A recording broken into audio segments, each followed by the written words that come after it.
Just wondering about the occasion tomorrow. Firstly, I suppose, Mack, it feels like it's almost a final within a final, even though we're still in the pool stages. What are your thoughts on just the occasion that it is, and the fact that really sort of the eyes of the rugby world will be watching this one? It's good. It's great. This is kind of what we've been working for the last 3 years I've been in here, and 4 years for the lads that have been under this coaching staff as well. So we're super excited for it. It's a big step up from the previous games we've had, but as I said, it's everything we've been working for this whole time. Just maybe, Josh, you think it's a real vote of confidence in the players? Andy is sticking to the plan, sticking to the settled squad, regardless of what the opposition are doing? Sorry, I didn't quite understand. Just, that Andy's selection and everything staying with continuity in the settled squad, that it's a real, I suppose, vote of confidence and trust in the players, that you're sticking to your plan regardless of what the opposition do. Yeah, well, I think, Andy and the coaches have been great. That they trust everyone's in the squad, and the way we play is that anyone can come in and do a good job. There's quality all throughout the team, so I think whoever's picked, there's full confidence from all the players and coaches that they'll be able to do a good job. And I'm obviously glad to be in, and anyone who has the opportunity to play tomorrow is unbelievably excited. Christian? Hey, Paul. What kind of performance is it going to take to beat this Springboks team? That's going to take a big performance for sure. They're an excellent side. They've been together a long time as a group, together a long time as a coaching group as well, and they obviously understand how they want to play and how they want to deal with certain situations in the game. I think they've developed their game since the last World Cup, and developed their game a lot since last autumn in particular. So our boys are under no doubt about how big a challenge it is. They obviously present a big physical challenge. I think we present a big physical challenge as well, and they present a real tactical challenge as well. They're a very smart side, and that's probably one of the things you admire most about them is the smarts they can bring along with their physicality. So I think it's a strength of our side as well. So we speak about this Irish team and what this Irish team stands for, and I think they've got to bring everything they've brought to the big occasions they've been in the last few years. We've had a Test series decider down in New Zealand in Wellington. We've had a Grand Slam decider. We've had a tough autumn series against some very tricky opposition, and the boys have always found a way and figured it out, and it's a real strength of theirs. So they're going to have to play super well tomorrow, but they're also going to have to figure things out, and it's something I really enjoy watching them do when they have a challenge in front of them, how they manage to figure it out as a group, and they're going to have to do that at the weekend.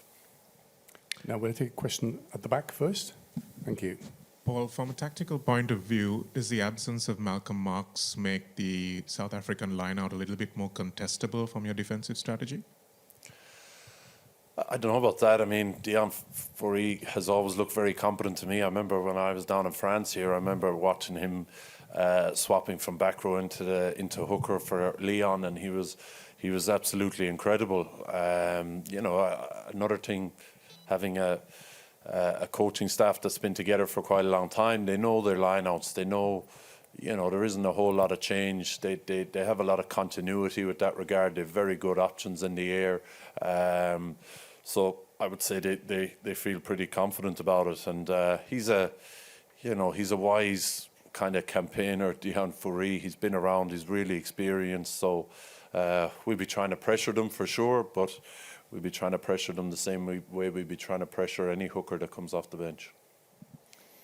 Just wait for translation for a second. Okay. Thanks. Hey, Paul. Just quickly, did everyone train today and everything okay? Yeah, everyone trained today. No problems. We had 33 out training, and it was great to have them all out there. You've focused as a coaching group on overcoming adversity and a lot over the last couple of years. When you see what happened last night with Antoine Dupont, is that a reminder that World Cups are never straightforward? What was your reaction to that injury, and kind of what did it kind of remind you? Yeah, nothing is ever straightforward. I mean, we were down in New Zealand this year. We'd loads of people. Mack, I remember we used to meet Mack in the park. He used to train on his own in the park because he had COVID. Some of the coaching staff had COVID.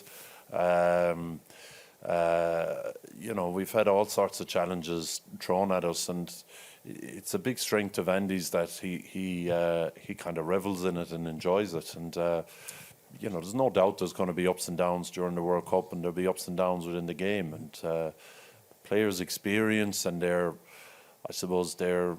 willingness to, embrace those challenges and those obstacles is what's gotten them to where they are at the moment. So there'll be plenty of that tomorrow. There's no doubt about it. Question here for Josh, please. I'm Simon Valzer from Midi Olympique.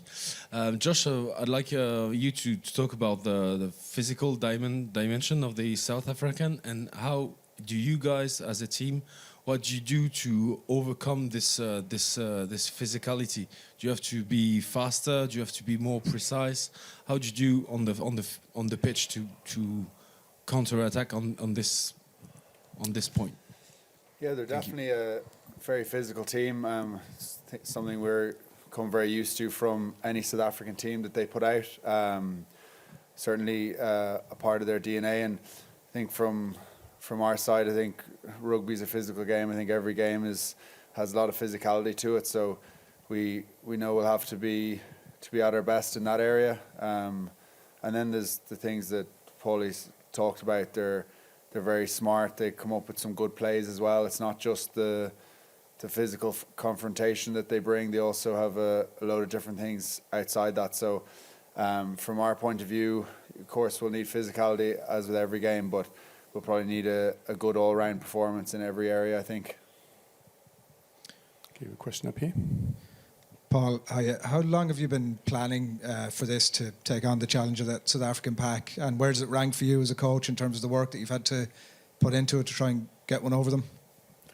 It's right up there. I wouldn't say we've been, we've known our pool opponents for quite some time. So there's been plenty of chat about it. There's been plenty of days where we've had a bit of a focus on the teams within the pool, to figure out what they're about and what we need to be about on that day. But and the fact that we've known for a little longer means you have more time, but it hasn't been massively different. I think one of the things you can't do on these occasions is move away from how you prepare and move away from what you stand for. You have to tweak things a little bit, so that you're ready for the opposition for sure. But I think that's one of our big strengths is our understanding of what we're about and how we go about delivering that. It's hard enough every week ensuring that we deliver what we stand for, so there's certainly a focus on the opposition, but I would say not as much as you guys would think. Front. Hi, Mack. No. A question about your mindset. You seem to put a lot of joy in your game. How strong is your pleasure to play this game, this special game? It's probably everything that you kind of dream of when you're growing up playing in these sort of games. You don't know if it's ever going to happen. So for something like this to finally come around, playing a World Cup against the defending champions is, as I said, it's just something that you always hope to be involved in.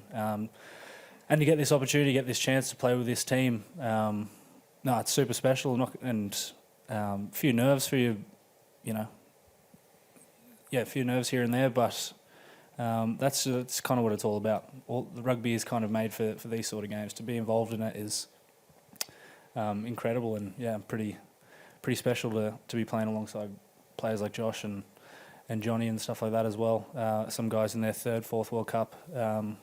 It's very, very special. Okay.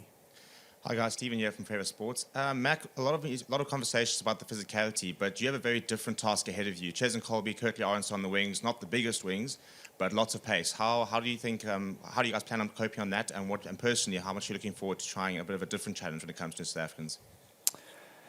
Look, they're arguably two of the best wingers in the world. Colby arguably one of the best wingers of all time as well. So was lucky enough to kind of have a game sort of against Colby in the autumn, and same with Kurt Lee as well, and played against him for the Bulls and whatnot. So kind of not used to, you can't really get used to playing these two lads at all, but I've played them a couple of times now, which is nice, and I have my kind of thing that I'll try to do before game to get ready for it and kind of get my mindset ready, and the rest will just come down to how I perform, and that's kind of all I'm looking at the moment, not really what they're going to bring, but what I can bring to stopping them.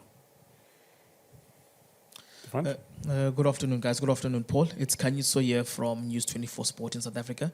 Just talk us through your thoughts about the Springboks' 7-1 bench split. It's divided opinion in South Africa. It's divided opinion across the world. What are your thoughts, and how were you surprised / shocked were you about that particular bench split?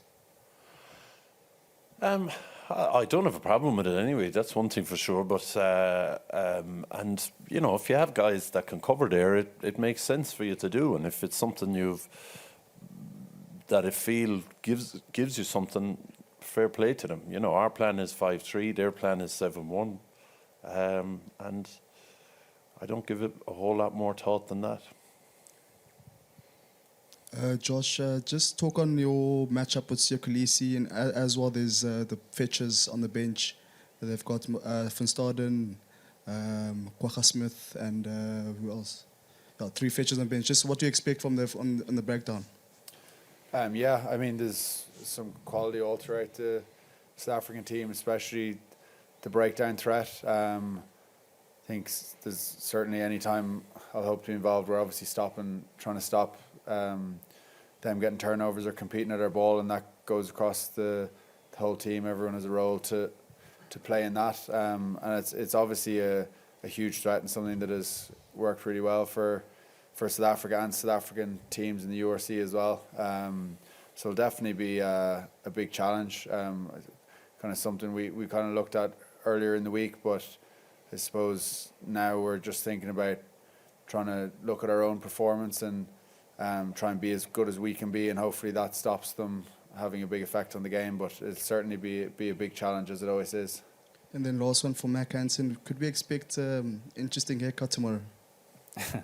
Don't know, maybe now that you've said it, put it in my head a bit, maybe. I'll try to think of something for you. Okay, got time for 2 more questions. We've got one at the back here. Hey folks, Josh, Ireland are obviously fairly used to playing here at this stadium. Tomorrow is going to be a very different experience. Over 30,000 Irish fans expected. How much are the players looking forward to that experience? Yeah, it's absolutely incredible. As Mack had said, it's the games you want to be playing in. It's obviously an unbelievable stadium here in the Stade de France, and I mean I've played here a few times now, and playing with a few Irish fans there and stuff, but mostly French fans is obviously incredible. But it'll be even more special playing tomorrow, and it's I suppose it's the dream. It's every kid's dream to get to play in front of that many Irish fans at a World Cup in a stadium like this. It's against a team like South Africa as well. It's a dream come true, really, and it's incredibly excited, and I think everyone is. Looking forward to it. Okay, final question here in the front. Hi.